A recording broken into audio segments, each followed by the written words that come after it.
Hello and welcome to Factual Insider, the channel that strives to cover as many facts as possible. Today we will be discussing 10 facts about dog whistles that you may not know. If you find any of the facts to be interesting, please be sure to hit the like button, subscribe and hit the bell icon to receive notifications. Please be aware that this video does not replace professional advice from a dog trainer, veterinarian, or any other animal expert. With that being said, let's get started.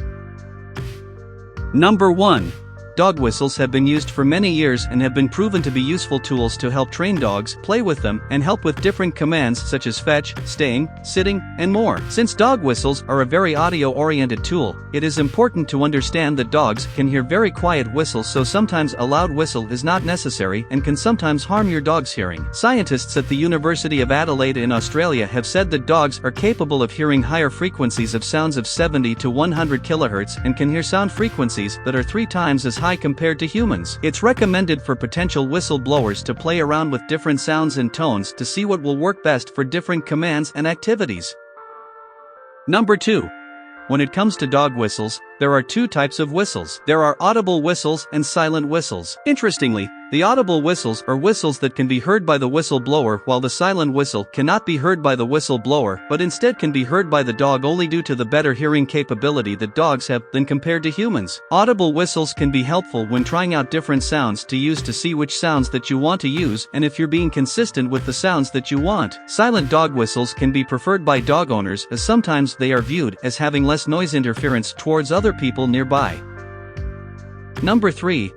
Sir Francis Galton was an English scientist, inventor, psychologist, meteorologist, explorer among many other things who was born on February 16, 1822, and he invented many interesting inventions such as the first weather map and Galton whistle before his death on January 17, 1911. The Galton whistle was invented in 1876 and would emit ultrasonic sounds that could not be heard by humans but only animals. The whistle itself became the first dog whistle to ever be created and was used to help Sir Galton to determine and study the hearing capabilities of other animals compared to humans, and of course one of the animals that were included with his attempts were dogs.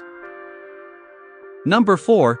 According to researchers from Psychology Today, one of the advantages of the silent dog whistle is its capability to travel a farther distance with its ultrasonic sound that the whistle emits. The sound from the whistle is capable of being heard from a farther distance than a human's voice. With the fact the whistle does not create as much of a disturbance towards other people nearby and the fact it can be heard by dogs from a farther distance, the silent dog whistle has some very strong advantages. Number 5.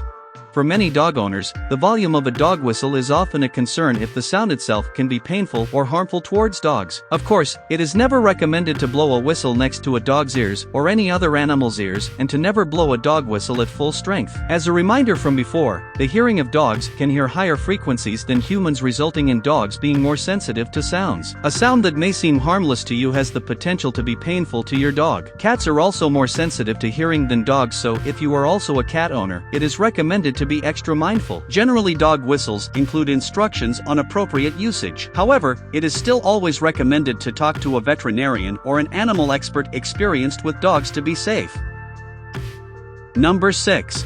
While there are both silent dog whistles and audible whistles, there are also more variations of dog whistles that are made. When it comes to dog whistles, there are also both pee whistles and peeless whistles. Pee whistles include a small ball inside the whistle that can be referred to as the pee inside, which helps create different sounds from the vibration against the pee. Peeless whistles, on the other hand, do not include a pee inside the whistle, hence the name, and is more often used in colder climates to prevent saliva that can be blown inside of the whistle to freeze against the pee inside. However, a setback that comes along with the peeless whistle is the whistle is not as capable of producing different sounds as its pee-included counterpart could. Number 7. Another important factor to consider when it comes to dog whistles is the shape of the whistle itself. A fact that can easily be overlooked: the shape of the whistle can also determine the type of sound that the whistle can produce. Often whistles that are purchased by shape are frequently bought for its design rather than its sound. With dog whistles, there are different shapes such as the shepherd whistle, megaphone whistle, and the oblong whistle. The different shapes of the whistle also determine the sound frequency, which may have to be tested to determine which whistle is the right one for the owner. Number 8. Whistles in general have many different purposes, whether if it is used to call a foul in sports or how traditional police officers would use whistles to help instruct traffic. When examining dog whistles, the most common use for dog whistles is training. Of course, as mentioned before, the dog whistle can help dogs to train better for commands such as sitting, fetching, and staying. Of course, dog whistles are also often used for other frequent activities such as hunting, sports, and herding. Number 9. Many different breeds of dogs have many different temperaments and can display different kinds of behaviors. For example, dachshunds are known to be very stubborn dogs that can be difficult to train, while Labrador retrievers, on the other hand, can be relatively easy dogs to train. While the training may vary by success depending on which method and temperament of the breed, dog whistles have been proven to be one of the most effective tools to help train dogs when the proper training methods are used alongside with the whistle. Number 10.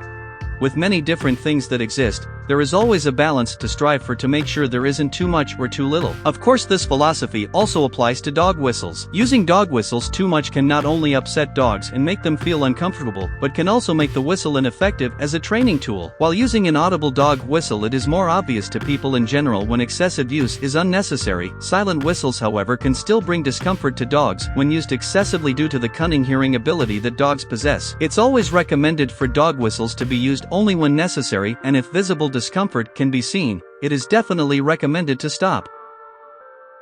Well, there you have it. Those were 10 facts about dog whistles that you may not know. Hope that the video was enjoyable and entertaining. You are encouraged to watch more facts about animals and other miscellaneous topics. See you next time.